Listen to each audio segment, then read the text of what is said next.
Good morning, everybody. We are live. It is coffee break number 6, and you are here with CertaPay. And we're super excited about having you with us today. We've got another bill to discuss. This is the American Rescue Plan Act. And it just passed last week, and we're going to have some changes here starting April 1st. So CertaPay is super excited to be your host. I'm Rachel Camella, and our moderator is Cindy Merkel, and we're here for you guys as always. So welcome again, and welcome if you're just joining us. So let's get started. Well, first of all, I have a fantastic coffee this morning. I am drinking a Tambo Pata Puno from Peru. And I got this from a roastery in California called Temple Coffee. So hashtag Temple Coffee, they're amazing if you guys want to get some great coffee. And they don't pay me to say that. I just actually love their coffee. Cindy, what are you drinking? Same old, Starbucks dark roast with 2 shots of espresso. You can't go wrong. I'm just saying. Right? Yeah. So, all right. Well, let's dig in because we have a lot to cover, and I am going to go nice and slow. We're going to cover your questions and talk about all of these issues here. And I will say, a couple of semi-disclaimers right off the bat is we're still waiting for guidance on a lot of this stuff. Things change at a rapid pace, but you can rest assured that we're keeping our eye on it for you. So whatever is changing, whatever's coming, whatever's developing, we're going to bring that information to you. So like I said earlier, if we don't have all of the answers that we go over, we will search for them and we will get back to you with any information. But a lot of this stuff is, it's really new. It's really, there are some unique scenarios and unique situations, and we're really trying to cover it all and bring the information that makes the most sense to you guys as business owners. So first of all, the new bill, the American Recovery Plan Act is huge. It's another huge bill. All of these things that you see on the screen are part of this bill. Unemployment extensions, direct stimulus payments, the eviction foreclosure moratorium, food assistance, grants, loans, education money, public health. There's a ton of stuff in this bill. What we're going to focus on today are the tax credits, and in particular, the tax credits for business owners and for things for which you can claim credit against your quarterly 941, your payroll taxes due. So to just kind of break it down and carve out the little piece that really has something to do with you.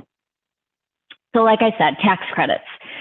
So we're going to be talking about the FFCRA, the Families First Coronavirus Response Act, and the paid leave and the expansion to family leave, and then those tax credits are claimed against your quarterly taxes due, the 941, and these are Social Security and Medicare. Then we're going to talk about COBRA, and this is the continuation of coverage when employees are separated from the company. Currently in the bill, it's listed as coming only from Medicare taxes due, but we expect more guidance on that. In fact, it even says in there, we'll have guidance from both the IRS and the DOL on where the tax credits are going to come from. But again, dollar for dollar credit there. And then finally, we'll talk about the employee retention credit. There's a few changes there and some things that expanded opportunities there. So we'll talk about those. And these are credits for qualified employers and tax credits for qualified wages.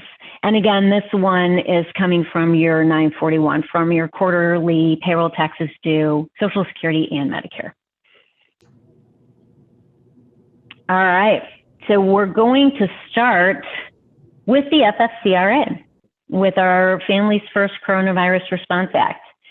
And with this, So we're talking about paid leave, and it was extended as an optional paid leave platform through the end of March. So now it's extended through the end of September. But again, this is now optional. There is no mandatory leave requirement under the FSCRA. So if you chose to discontinue it at the end of the year, you're okay there. If you want to change your mind now and add it back in, you can. But otherwise, keep in mind this is optional, and it is still optional. They have added some, Question. Since the previous deadline was the end of this month, if an employer chose to remain in the program for the first deadline, the end of March, can they opt out of it April 1st? Yes, absolutely, and a great question. So if you decided to continue for the first quarter and then you no longer want to continue after the end of March 30th, that is okay. And when they added this section on non-discrimination rules, I want to speak to that just briefly, but then really kind of look at the whole big picture. So the non-discrimination rules that they've added are really, you can't pick and choose based on the employee's level. So like maybe you only offer it to the highly compensated, or you would only offer it to salaried employees, or maybe only full-time. So the non-discrimination clause has said, no, you cannot do that. If you are offering FFCRA, you offer to everybody according to the original guidelines. So in the original guidelines for that sick pay, that leave pay that's based on an individual that's sick or has symptoms of COVID, or they're caring for somebody who's sick, those are available to employees who have only been employed a day. So as soon as somebody is employed with you, they are eligible to receive this leave if you are offering it. And so they added this language, the non-discrimination language, so that you cannot carve out people and say, well, only people who have been here for more than a year can have this. You can't do that. Under that sick pay, it's available to everybody, full-time, part-time, 1 day of employment, 10 years of employment. It's available to everybody if you decide to do it. And then same, yep. Does the time still apply? For example, if I've used 40 hours, I've only got 40 left in my bucket? So we're going to cover all of that in detail. Is that a question that came in already? No, I just thought of it. Okay. No worries. We're getting there. All right. So to talk about the expanded family leave, when you talk about this non-discrimination rule in the original bill, you had to be employed with the company for 30 days. Once you're employed for 30 days, then you would be eligible for the expansion of the family leave. And so the non-discrimination clause says that you have to stick to those guidelines. You can't carve out people and offer it to them one way or another. But then I would add the HR lens to that and say, be very careful not to discriminate at all. If somebody comes to you and they need to use this time and you've elected to keep this in place, then be fair across the board. Do not discriminate based on any factors. And then you will be in the clear. And they're saying that if there's any discrimination involved, then you will not be eligible for the credits. So keep that in mind when you decide to add it. And I think the discrimination clause was added because there were issues. People were saying, well, you haven't been here long enough and therefore we're not allowing you to take the credit. And that's not the way it works. All right. So then let's talk about one of the other changes. So the 80 hours of sick pay that were available under the FFCRA are going to reset April 1st.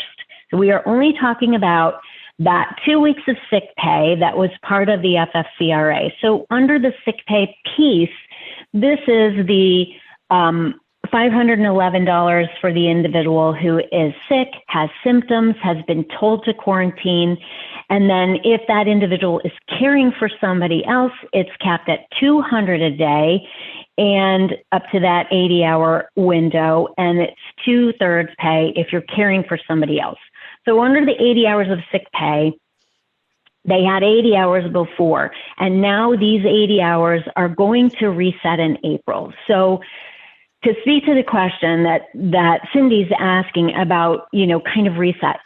If somebody used 40 hours in the last bank, when we crossed over to January, the hours bank continued. So they had an 80-hour bank to use of sick pay. If somebody used 40 hours last year and then in January they were sick again or had an issue, they had 40 more available. Now what's happening April 1st is that bank is going to reset for everybody. So let's say somebody had 40 hours left over before, they're not going to now get 180 hours. The bank goes to 80. So it's not an accumulation of unused hours. So now, once we hit April 1st, the sick hours for everybody resets to 80. And I think that was kind of your question, Cindy, yes? Yes, I was concerned about the accumulation of hours. No, it's not a bank that gets added to. It's a new set for everybody. So that it's as if everybody went to having not used any yet, and now you've got 80 available. You don't get beyond that starting April 1st. So even if somebody used 80 already through March of the previous set, they still get reset to 80 for April 1st. Again, this is optional. You don't have to do it. And if you get to the end of March and you decide you're not offering it anymore, that's okay. But keep in mind also, you do get a dollar for dollar credit on any hours that you pay for these wages. So even though it does reset, you still get to claim the credits. All right. Now you've got there's an expansion too under the extension. When we went into the January 2021, there was a specific carve out that eliminated state and local government offices, and that's been removed. So now those businesses can get these tax credits as well. So if you're a federal business or you're a state or local government, you were a little bit carved out for January, February, March, and now you're not. So you can claim these tax credits. And then the other piece that is a little bit confusing, we will get more guidance on that, but it's the expansion to the family medical leave piece. So this piece was in place before to allow for employees to care for children whose child care provider has not been available because of COVID. So schools closed, daycare closed, child care providers unavailable, needing to help with homeschooling, whatever it is. So having that EFMLA expansion piece for childcare was what was in place before. Now this one, again, 30-day, they have to be an employee for at least 30 days to qualify. But once they do, the way it was originally set up was the first 2 weeks was not considered eligible for pay. And the concept there was you had those 80 hours of sick pay to use in that window. And so those were unpaid. But after that, you were eligible for 10 more weeks of that 2/3 pay for childcare. And when you think of FFCRA paid leave, it's full pay if it's for the individual, it's 2/3 pay if you're caring for somebody else. So the entire block of pay for the expanded FMLA piece is caring for somebody else. So in this EFMLA piece, it's only ever 2/3 pay, capped at $200 a day. So now let's look at it. You had a full 12-week window, but the first 2 weeks were not considered eligible for that pay. So the change they've made is allowing for those 2 weeks to now be considered pay. So what they've done is they've added 10 days to the EFMLA piece, or same concept, increased the maximum from 10,000 per employee to 12,000 per employee. So what we see here is you've got a new set of sick pay hours at 80, and you have now available to you under that EFMLA piece 10 more days there, or 80 hours max there. How are we doing? Is everybody still with me here? I do have one question we probably just need to clarify. They asked if an employer with more than 500 employees are still exempt, but technically everybody's exempt if you choose to be.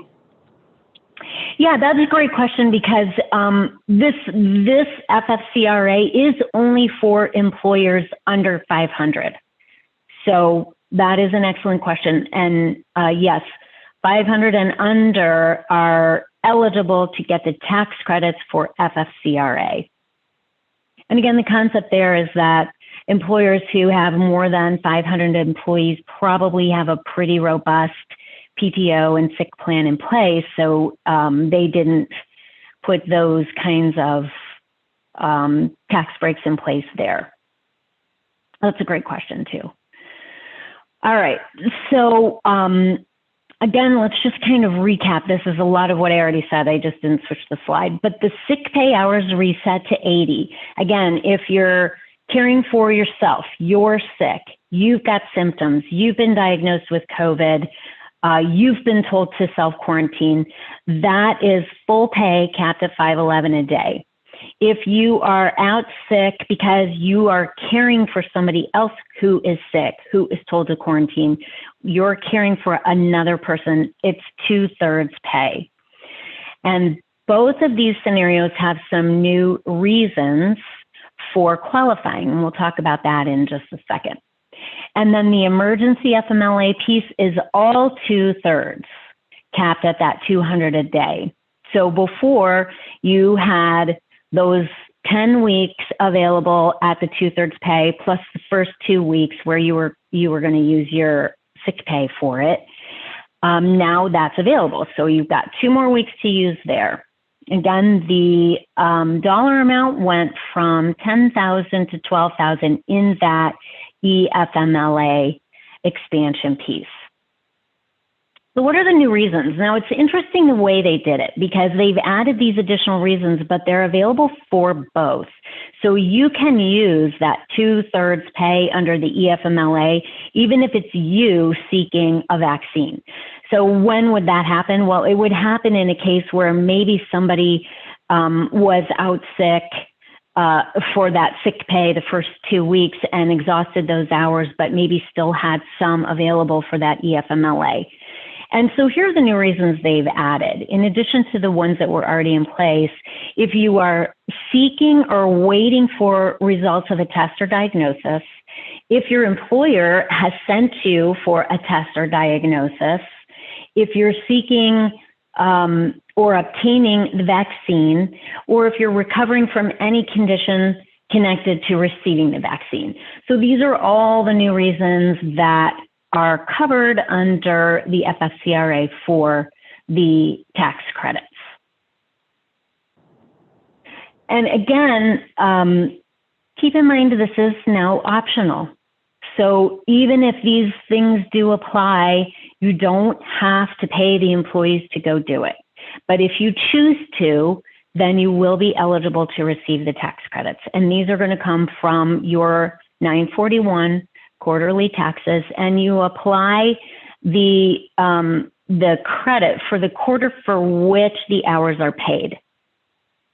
So Rachel, these additional reasons, do they only apply, since it's me, the individual, do they only apply to the first 80-hour bucket and not the extended FMLA? No, they apply to both. So that's what I was saying. It is kind of interesting because we know the EFMLA piece was in place for caring for children whose childcare was closed.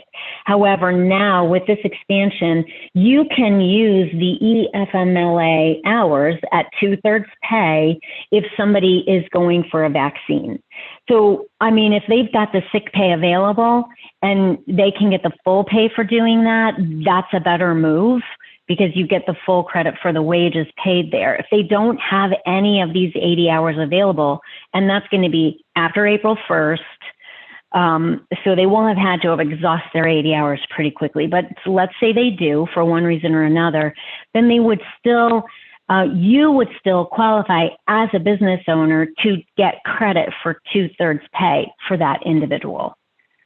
So, you know, both of these buckets of hours are available for an individual who might have one of these other reasons now.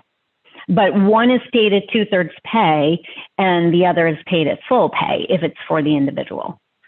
So understanding the difference is important. And Rachel, just any to other clarify- questions? Yeah. Yeah, I just have one question just to make sure everybody's on the same page. The original 6 to 80-hour bucket is optional, as well as the extended family medical leave portion. That is also optional. I do have one other question. If you partake in one, you would have to partake in the other, correct? You can't. That's right. So, yes, that is correct. So if you decide to continue FFCRA this year, then you follow all of the guidelines. So once you say, yes, we're going to participate, we're going to offer it, then you are offering all of it. And so you kind of can't like pick and choose the little pieces. You either offer it or you don't. You can offer it through the end of March and then discontinue if you want to. You could even say, we're going to offer it and continue through X number. You can say, we're only going to offer it through the end of the summer. But once you offer it, you're offering it. And again, being consistent, not discriminating against anyone for any reason, and especially not for different pay levels or different seniority or longevity. So be careful to follow the guidelines and follow all of the rules that are in place for the entire FFCRA. That's a really good point. And just a quick note, I'm going to wait until the end because there's going to be a lot of questions and it's really starting to roll in. So I'm not going to continue to interrupt Rachel. I'm going to wait to the very end to go over all the questions. Well, we're at the end of the FFCRA section. You want to kind of cover these here? Sure. Yeah. The first question is, does extended family medical leave cover an employee if they've exhausted their personal sick leave due to being quarantined and then they have to quarantine again due to exposure? So if they were, basically, if they were exposed again, they would have to utilize this. If you choose to partake in the program, you would have to utilize the 80 hours under the sick provision first. And then right. The question to Jessica's point, Rachel, if I'm exposed again, does that fall under the additional reasons? No, it doesn't. So the typical quarantine periods, and if you're told to quarantine or whatnot, those fall under the sick reasons, not the expanded FMLA. And so you would be able to use the 80 hours of sick pay for that at full pay, but that would not qualify for the EFMLA. Now, having said that, there is a chance we'll get some additional guidance that says whatever, cover everybody. We don't know that, but the way it is right now, it is not. So if you've got a 2-week window or a 1-week window for which you need to quarantine, that would be under the sick pay piece of this, covered at full pay and up to 80 hours. And that's going to reset April 1st. So, at this point going forward, we've got a new set available to people. But just saying I'm self-quarantining, so I want to use my EFMLA, that's not what that one's for. Again, it's primarily for caring for children whose childcare or school or whatnot is affected by COVID. And then these other reasons, diagnostics and vaccines and vaccine recovery. Okay. Does the coverage due to recovering from the vaccine side effects, would that be covered starting 4/1? Yes, that would be. Yes. Okay. That's right. Someone else asked if you could please summarize the child care portion again, and has that been extended? So the child care portion is the expanded, the emergency FMLA expansion, and that is a 12-week window where you are eligible because your child cannot go to school or daycare, or their health or their child care provider is unavailable as a result of COVID. That is the primary reason for the EFMLA piece. And let me go back to this slide. And that is covered at 2/3 pay. It's capped at 200 a day. And so you can have somebody out for up to 12 weeks under this EFMLA piece, and you can pay them 2/3 pay throughout the entire thing. It used to be 2 weeks of unpaid first, and then in the 3rd week, this 2/3 pay would begin for that. But under this expansion, starting April 1st, if somebody needs to go out for childcare reasons, then the first 2 weeks could be considered pay. Now, let's dig in again, because the question is really important. Like our sick pay hours actually reset. This one does not reset. So if somebody has already used all of these weeks of pay previously through last year's COVID shutdowns and school closures and whatnot, maybe even the beginning of this year, or you've spread out the half days here and there and whatnot, and they've already reached their capacity, you don't get another 12 weeks. What you do get is 2 more weeks that you would be eligible to claim tax credits for. So because the first 2 weeks were considered unpaid. So if somebody starting April 1st still is out or needs to be out for a portion of that time, you can now pay them, and 2/3 of that pay from the 2 weeks can be claimed as tax credits. Did that get it? I think so. Would you like me to keep going with the questions while we're here? Yeah. The next one is, can an employer make up the 1/3 pay for additional reasons? Yes, of course. You can pay the employees whatever you want. What these restrictions are for what you're claiming tax credits on. So when you're paying out that EFMLA piece, you pay the wages as you pay them. You pay the whole wage to the individual that you would pay them, and only 2/3 of it you can claim for a tax credit. And so here's the other thing. Can the employer make up that third? You want to be careful about that. So yes, you want to actually pay their full pay, because if you reduce their pay, let's say you reduce it, then what you paid is still only going to be eligible for 2/3 of that as a credit. So whatever amount you pay them, the credit is 2/3 of that, capped at 200 a day. So yes, you can pay them beyond that if you want to, and but keep in mind whatever amount you actually pay them, the credit is for 2/3 of that total. Okay, the next question, what kind of documentation would you need to pay someone under the new reasons? That's a good question. Yeah, and it's kind of the same thing. So you want to, there's no mandatory form, there's no required anything at this point. However, you do need to be able to produce an explanation of the tax credits you're taking on your 941. So what we recommend to people is we've got a form that is pretty basic. It just says, you know, why are you out, sick pay or EFMLA, and what is the reason, you know, school closed, where's the school, what's the child, like just general information so that you have some backup. And one of the changes of which I was going to bring in at the end, but there is an expansion to the IRS requirements of retaining documents. So IRS typical document retention is 3 years. And under these bills, all 3 of these pieces in the bill, it's extended to 5 years. So I think the concept is, you know, in case there's an issue with these tax credits on the 941, the IRS wants an extra window of time if they need to go back and double check and ask for documentation. So yes, keep track. Make sure you keep track of any pay that you've made under these programs and any tax credits that you're claiming on your 941. We've got some forms we can send you. We have them available.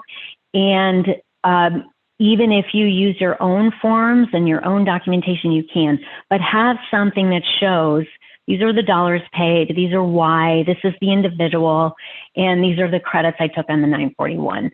So, and then you want to hang on to all of this backup for the next 5 years.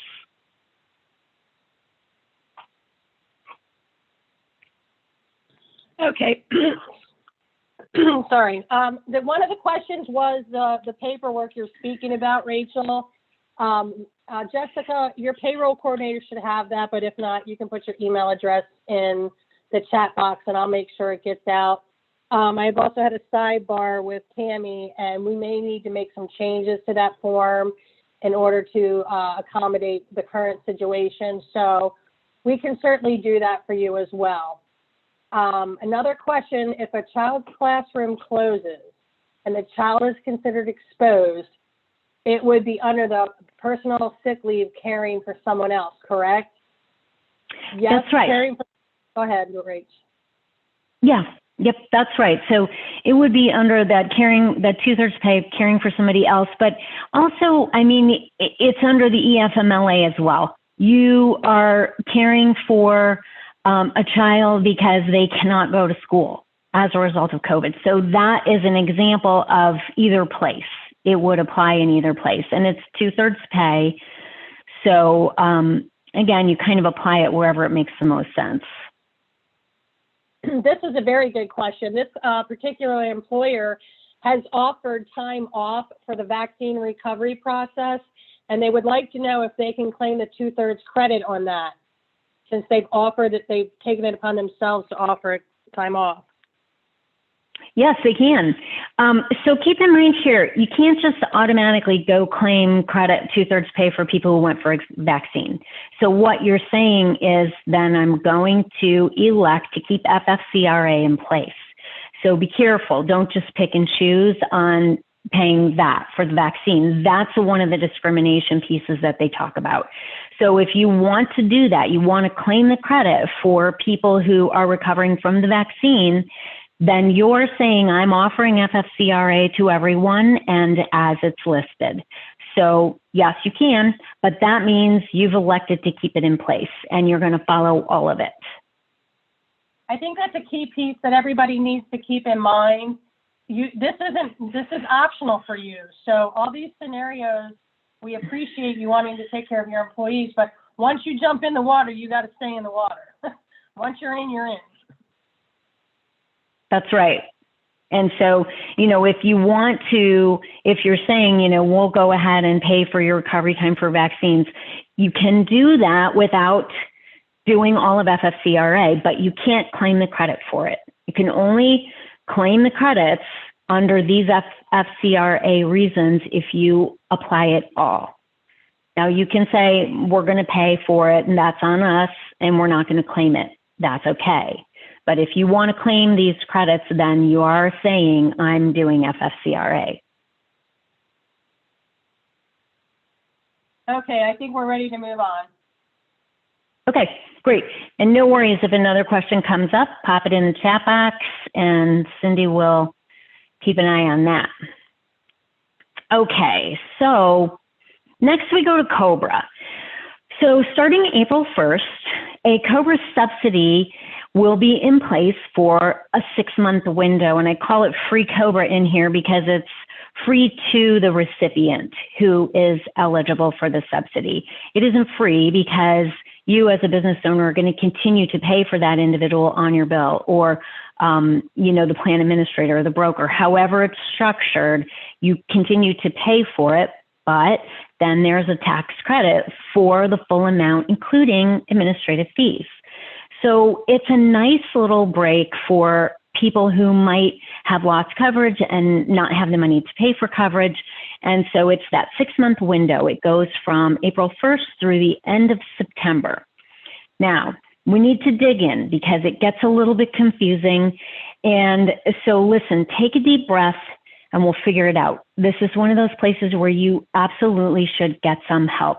Talk to your broker, talk to us, talk to your payroll provider, talk to your plan administrator, and figure this out, because this is the deal.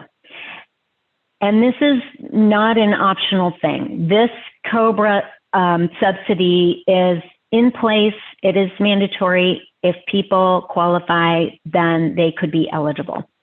So anyone who was terminated or had their hours reduced, which triggered a loss of coverage. So those people, anyone who was terminated or had their hours reduced, which triggered the loss of coverage, could be eligible for this subsidy. Now, who's not included? So a voluntary termination. Well, I just quit because I don't like working here. Not eligible for the subsidy, even though that would have triggered the loss of coverage, where they would be eligible for COBRA. They're not eligible for this subsidy. And also gross misconduct. So if somebody is terminated because they're just not doing that great of a job, they're probably going to qualify and be eligible. What we're talking about is like they threw a brick through the window and took off. Gross misconduct and voluntary terminations will not be eligible for the subsidy. Okay, so you had layoffs, you reduced hours, anyone who you terminated who didn't have gross misconduct, they're going to be eligible. So now also, if the COBRA coverage was not elected, so you had these people terminated and then they were eligible for COBRA and they didn't elect it, they will still be eligible for this subsidy, including people who may have elected the coverage and paid for it for a couple of months and then discontinued for either non-payment or they just terminated the coverage at that point. Those people could still be eligible for this subsidy. Okay, now I'm going to go back over that in just a second, but I also want to say when the eligibility ends. So the eligibility will end at the end of their normal COBRA window, which is typically 18 months. So they're not going to be eligible if their 18-month window ends during any time in that 6 months. They are only eligible for their normal COBRA period. And there are some extensions that are available. They aren't very common, but you might end up with 29 months or even 36 months if there are additional qualifying events.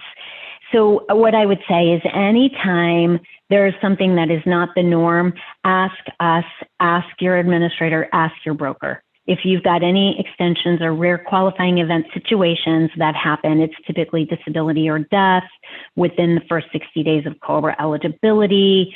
But if it's anything other than the normal 18-month COBRA window, ask somebody to take a look at that for you.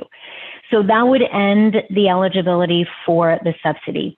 Also, if the individual employee is eligible under another plan or Medicare, then they will no longer be eligible for the subsidy.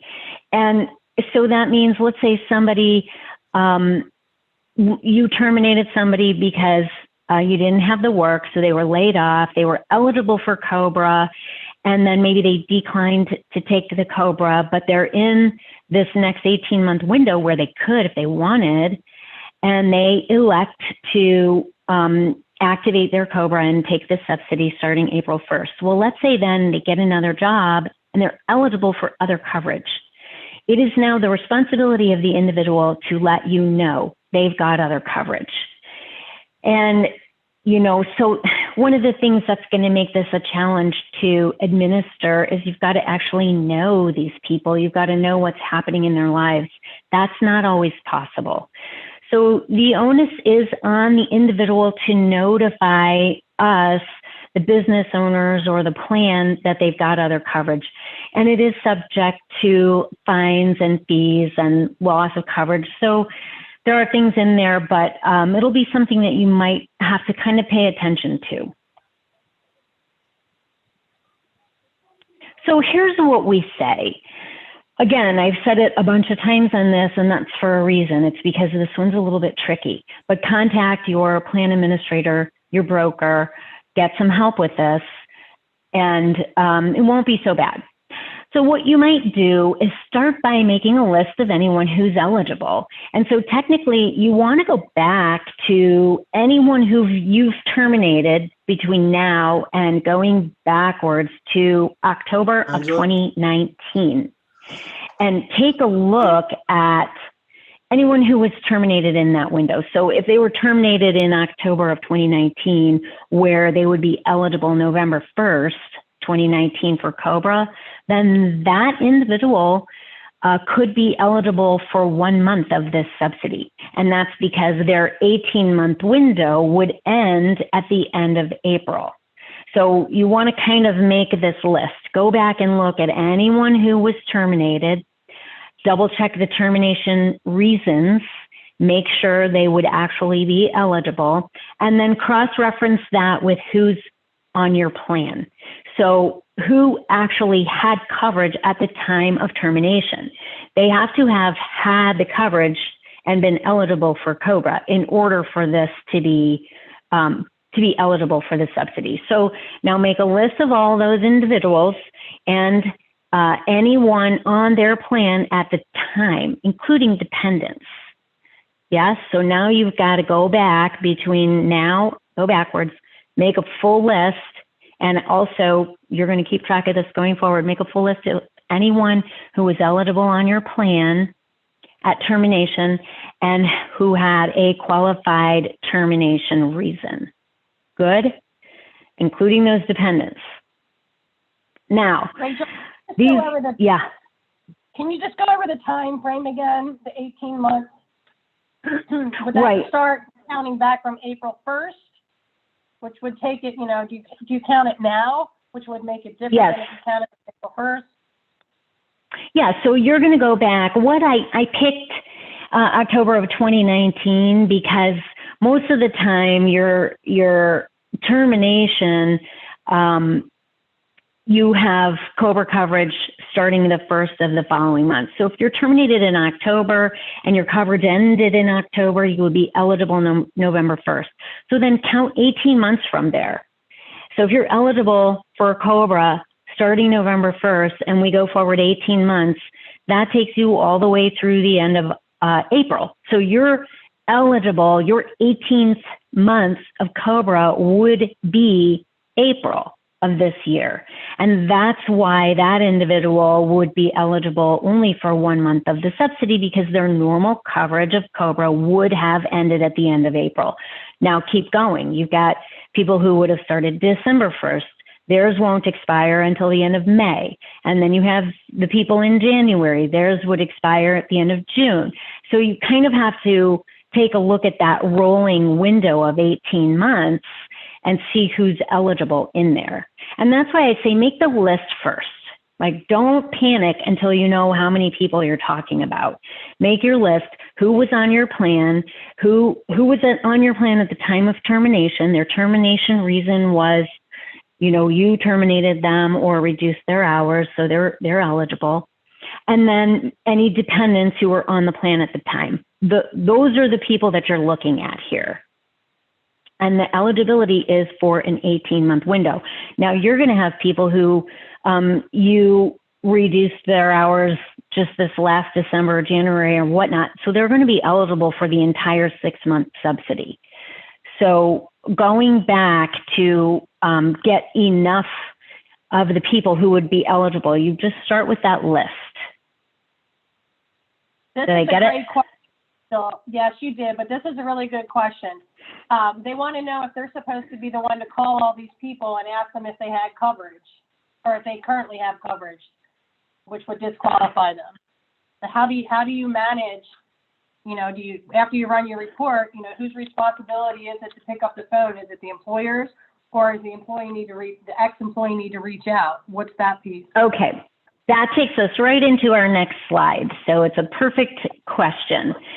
So what are the requirements? Do you have to call everybody? No, you do not. But now you've got your list of everybody who is eligible. And what do you have to do? You got to send a notice out. So now you're going to create a document, a notice that says you are eligible for this subsidy, and describe what the subsidy is and the window of time, and that if they are interested and they want to elect this coverage, they need to notify you so that you can add them back into the plan. It's basically looked at as a qualifying event.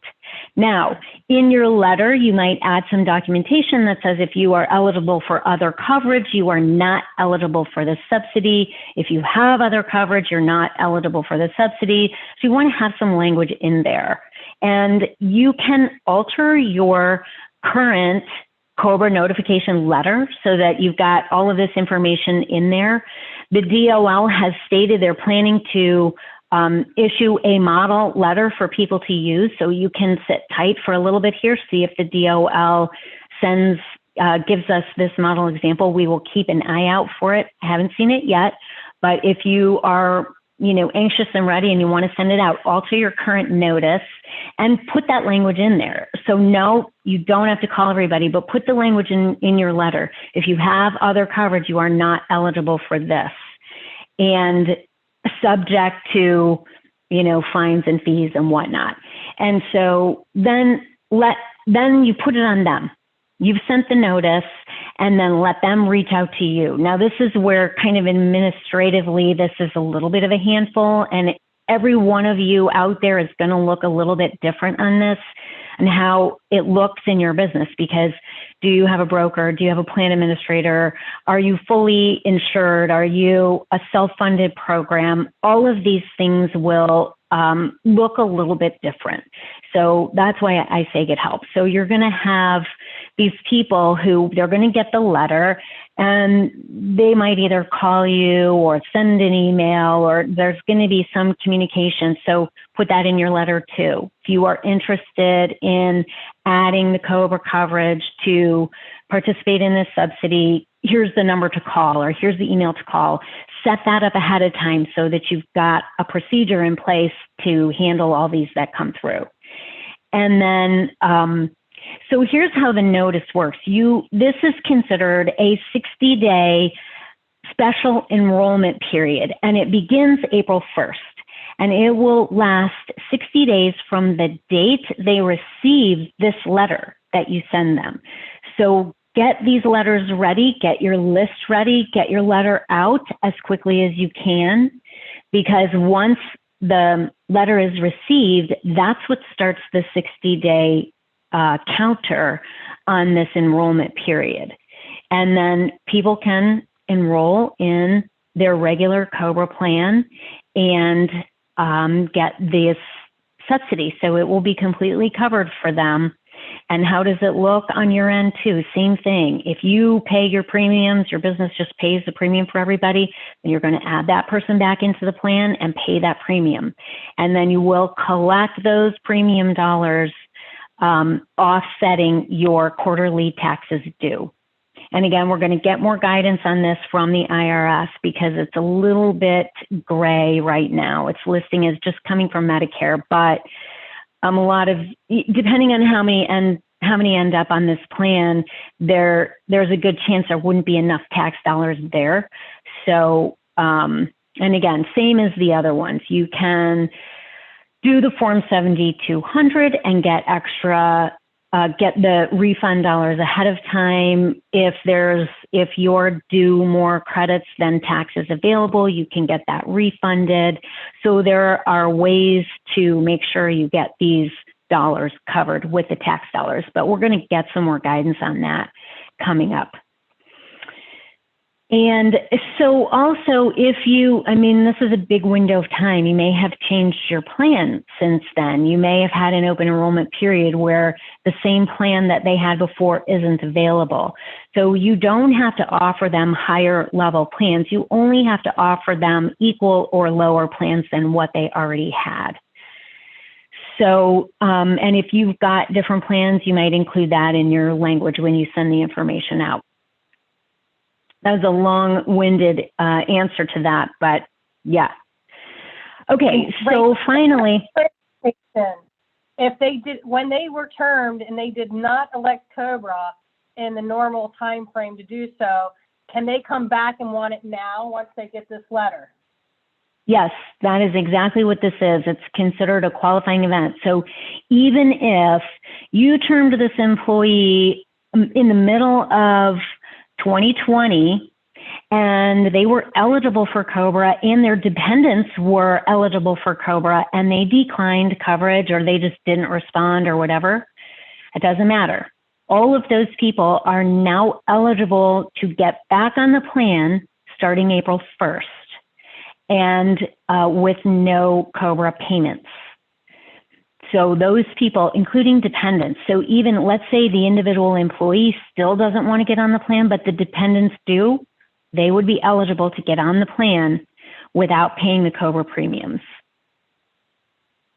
And does this make any difference if you have over 500 employees? The program would still apply regardless of headcount? That's right. And okay. One question, I mean, this is going to be up to the individual, but they asked how are we supposed to ensure that the employees receive the letters?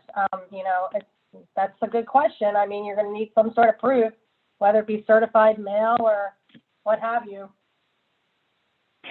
That's right, and it's not carved out in here, but you need to be able to track and show that you sent the letters. It's the same as how you would send your regular COBRA notification. So, you know, be very careful to send your notices in a trackable format. And finally, you know, I've got 2 notices required here. So the first one is the initial one saying that these people are eligible. And if somebody if somebody was not on your insurance plan when they were terminated, they're not eligible for this. This is only people who were on your plan to begin with. And then once somebody elects to do this subsidy and gets on your COBRA plan and elects this subsidy, then you will be required to send that individual an expiration notice. So either they're going to expire before that 6-month window, and they will have to be notified of that, or anybody who is eligible for the entire 6 months, you will need to notify them before the expiration of that September 30th expiration date. And the time frame is no more than 45 days before the expiration and no less than 15 days prior. So between that 45 and 15-day window, you need to make sure they get an expiration notice. So what's happening here is you've got these people who are getting their health premiums covered for them for 6 months. They need to be notified that that's going to end so that they're not automatically on the hook for the October premiums.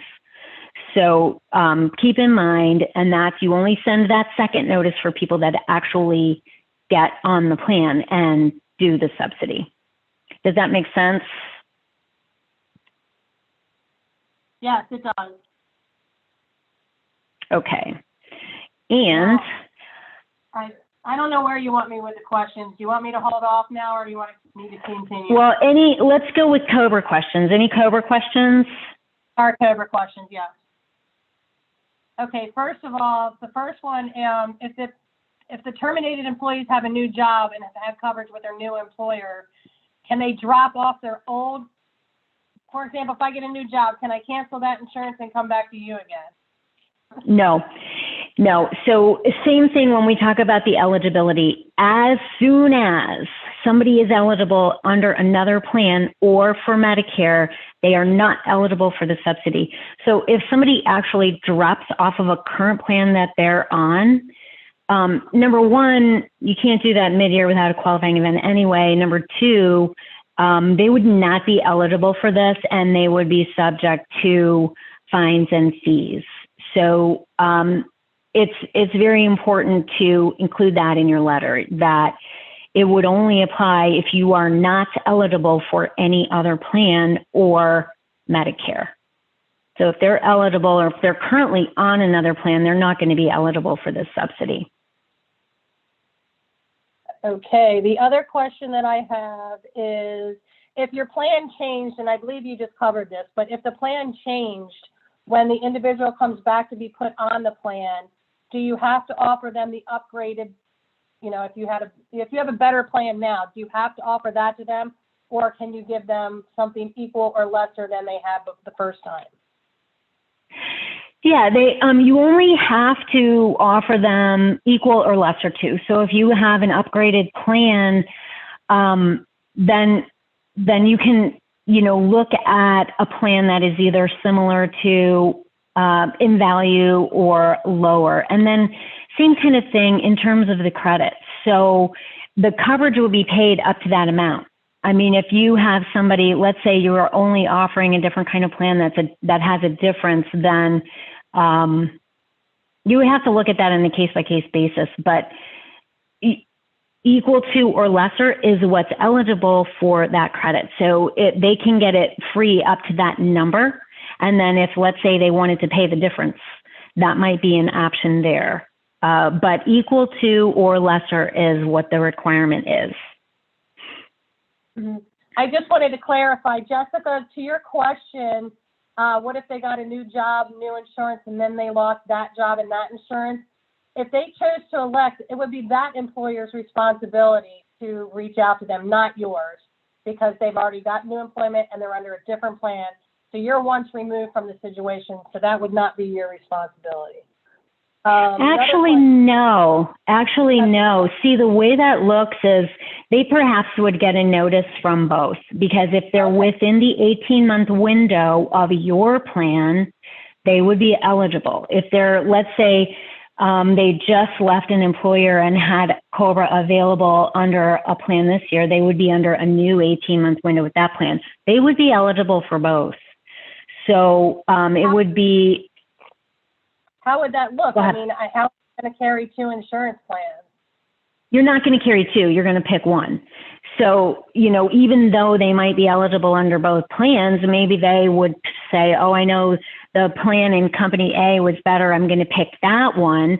And then their COBRA would be activated and subsidized for that 6-month window. Now, if somebody, obviously it's up to the individual, but they're going to pick the better plan. And if the first company, if the 18-month window is going to expire like before that 6 months is up, then it would be stupid to pick that plan. But I mean, you never know what people are going to do.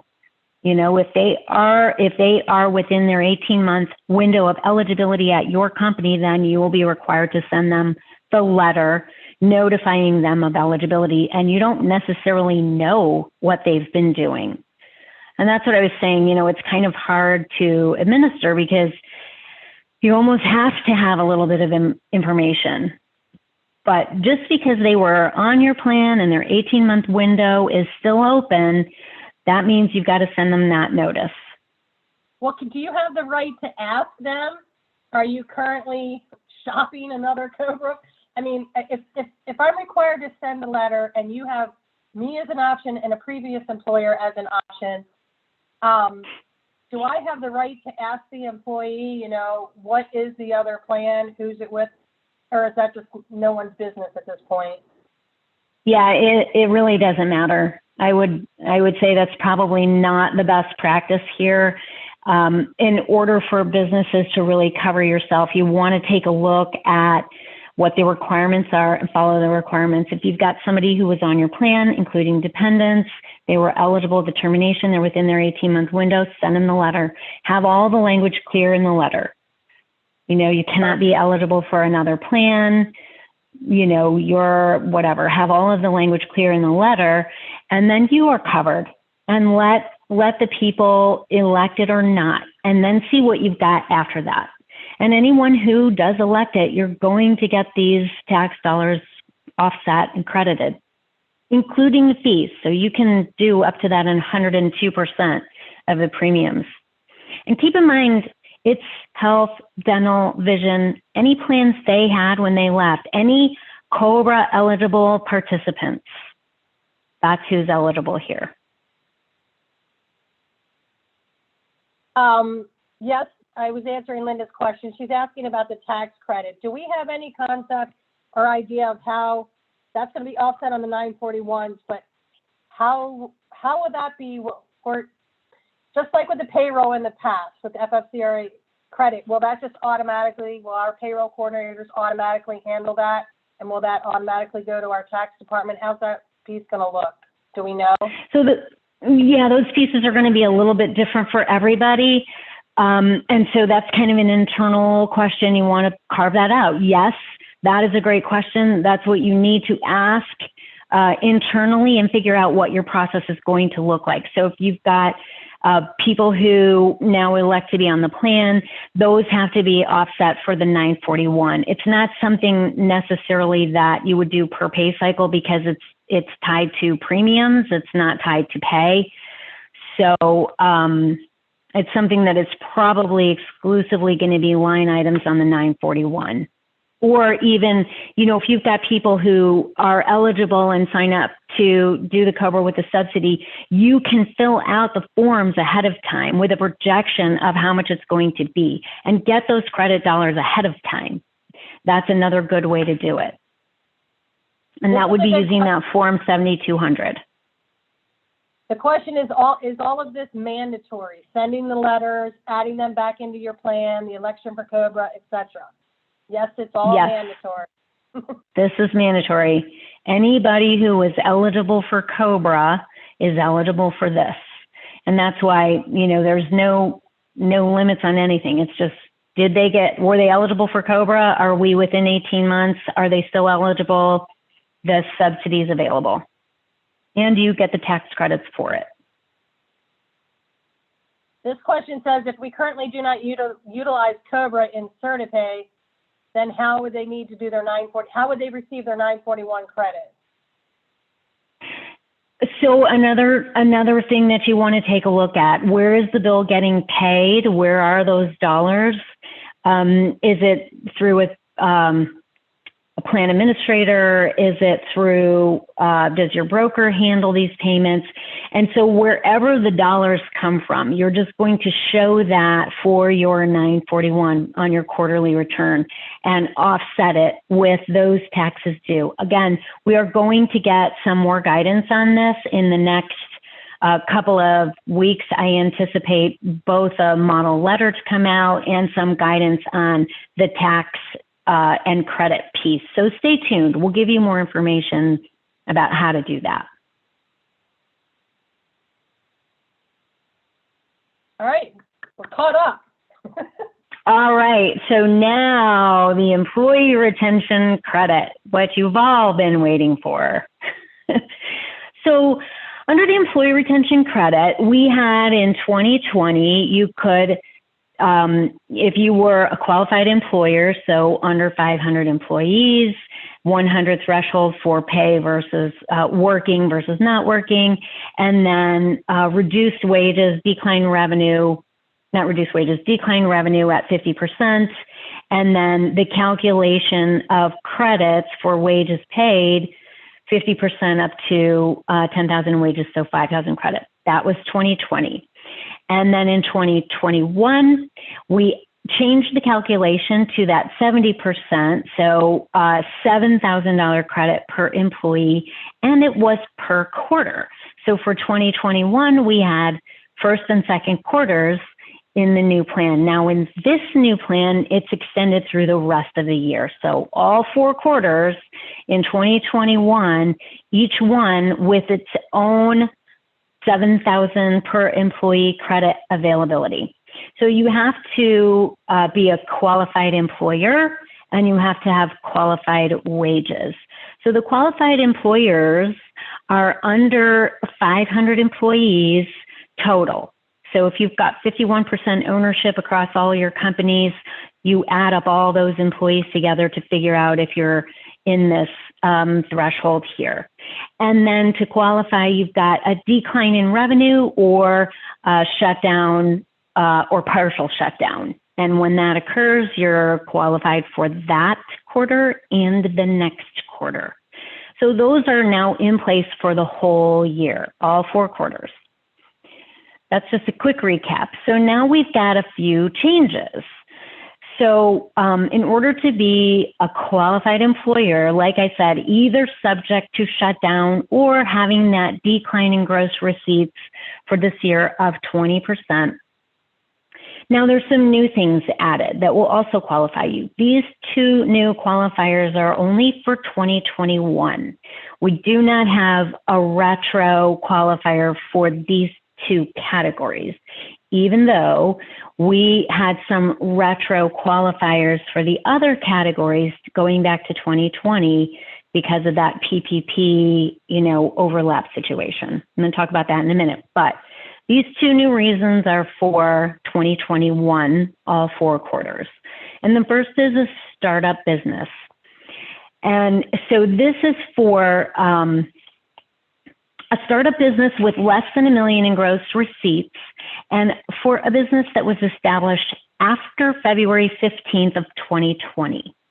So these are new, small startup businesses after February 15th in 2020 would be eligible for the employee retention credit this year in 2021.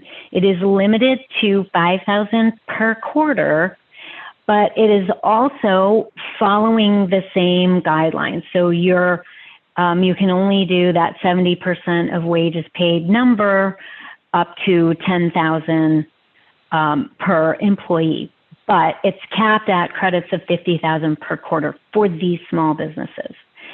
And then the other addition is for what they're calling a severely financially distressed employer.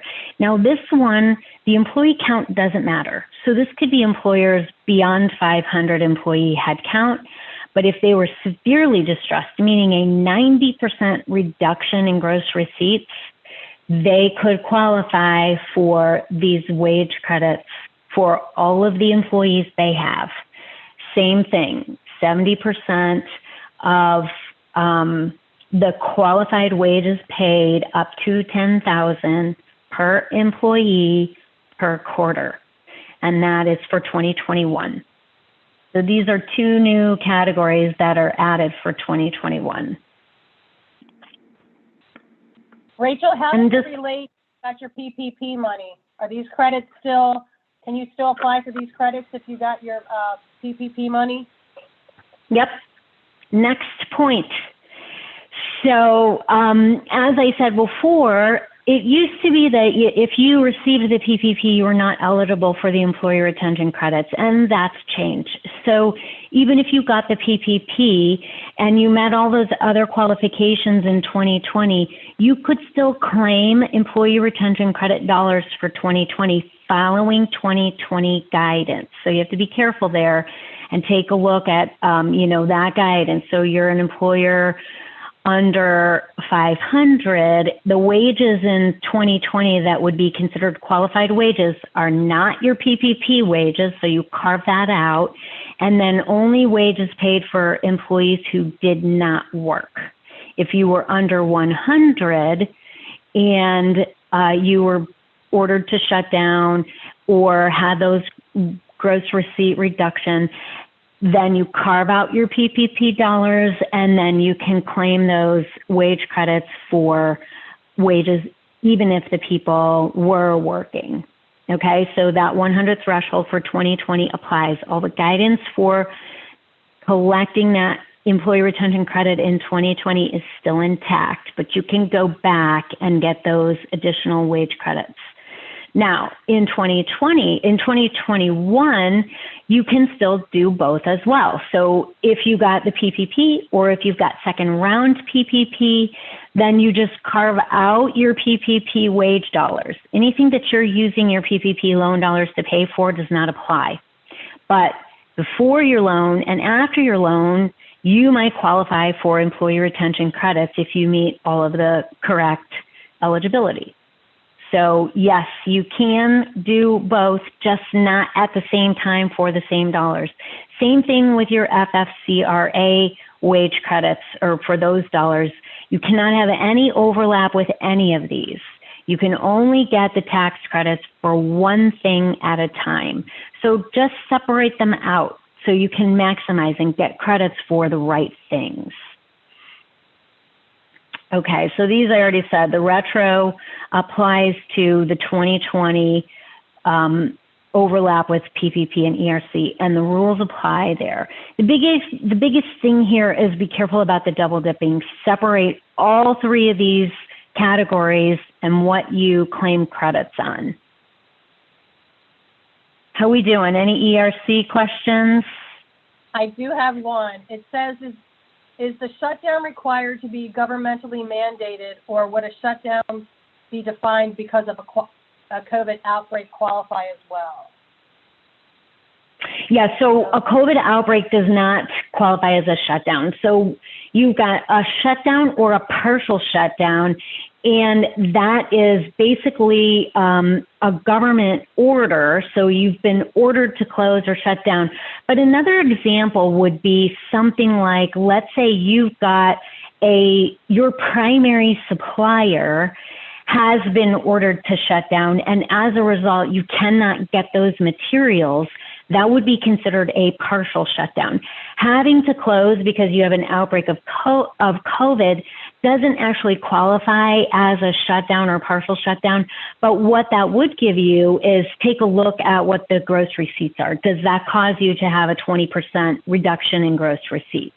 And then that would be the qualifier. So you don't have to have both of those at the same time, but one or the other qualifies you. And if your gross receipts for the quarter are that 20% reduction, then you'll qualify for that quarter as well as the next quarter automatically. Or something like if you had a shutdown or a partial shutdown in any part of the quarter, then the entire quarter qualifies as well as the next quarter. So, you know, while the answer for that is the short answer is no, there's a way, you know, you want to look at all the components and figure out, does that help you qualify?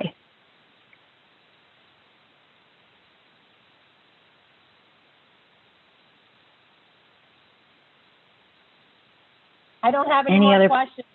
No. If you guys have questions, go ahead and throw them in now since we're almost at the end. I know everybody's brain is fried as well as mine. I know. So. My brain's definitely fried. It's been a long week. But so some final thoughts while you're thinking of any questions you might have. The FFCRA and COBRA will go through the end of the third quarter. They will expire at the end of September. The employee retention credit is in place for all 4 quarters of 2021, and they reset each quarter. So that's kind of the timeline on those. Our COBRA eligibility starts April 1st, and you've got to get those letters out. So start thinking about that and working on that. FFCRA is optional. You can decide to add it or not. And the changes to that and the reset numbers begin April 1st. Be proactive on this stuff. Get help. These are 3 really complex components to these bills, and we are here for you. We are paying attention. We are studying this information, and we can definitely help you sift through some of these things and figure out the best practice for your business.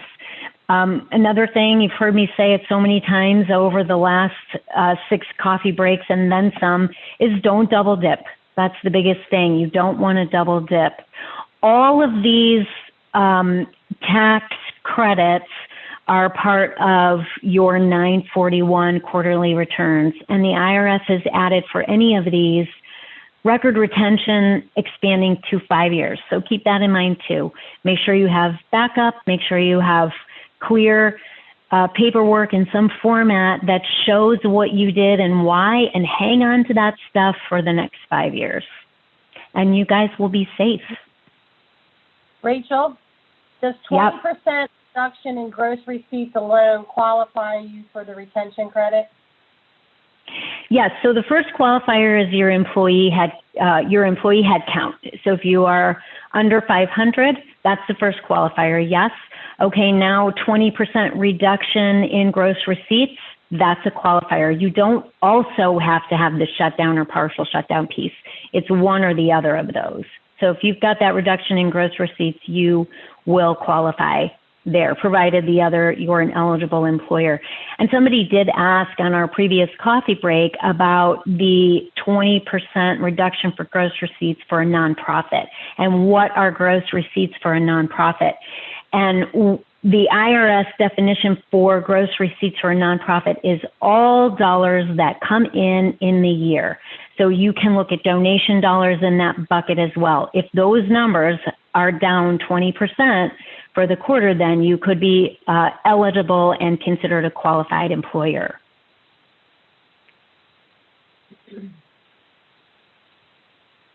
Any other questions this morning? I just got one. Back to the FFCRA. If we had an employee stay home for 2 weeks in December due to a positive COVID case, and we paid them their PTO, can we go back and claim those wages for the FFCRA? I'm not quite sure why you would have paid them their PTO. Right, because in December, we were in the mandate. So you would have been obligated to pay that without requiring them to use their PTO. So yes, you might go back and take a look at that. And yes, especially since that would have been fourth quarter, you could do an amended 941 if you needed to and claim those credits on wages. But, you know, depending on your PTO practices, you might credit their PTO account if you have a carryover, what that looks like. So yes, you can go back and claim those credits. I would think from a legal perspective, you would have to make them whole again on their PTO because you were required under federal law to pay them under the FFCRA, and they specifically said not to use PTO. That's right. So you want to go back and kind of, you know, do a little bit of adjusting there if you need to. Now, depending on your PTO platform or plan, you know, the complex part is the end of the year. You know, a lot of people reset in January. And so I would just take a look at what that looks like in terms of if you didn't charge their PTO account, would they still have that in their account now? Just make them whole on the PTO piece. And then, yes, you could do an amended 941 for the fourth quarter and claim those credits. But while you're doing that, you might as well see if you can claim some employee retention credits as well. So if you're doing an amended 941, you might as well capture them all. Okay, everyone, thank you. Thanks so much, guys. I know it was a long one, and I know it's a lot of information, but keep in mind that CertaPay appreciates you, and CertaPay values you, and CertaPay is here for you. We are doing a lot of this legwork and research on the back end, so you don't have to. We will bring you this information every other week on our coffee breaks, and our team is here. If you have additional questions, reach out to us. We will help you out. Thank you so much, guys. Have a great day. And please remember that all the coffee breaks are housed at CertaPay.com under our news tab at the top right-hand corner. This probably won't be up until the end of the day today or in the morning, but it will be there. Yep. Thanks, guys. Everybody have a terrific day.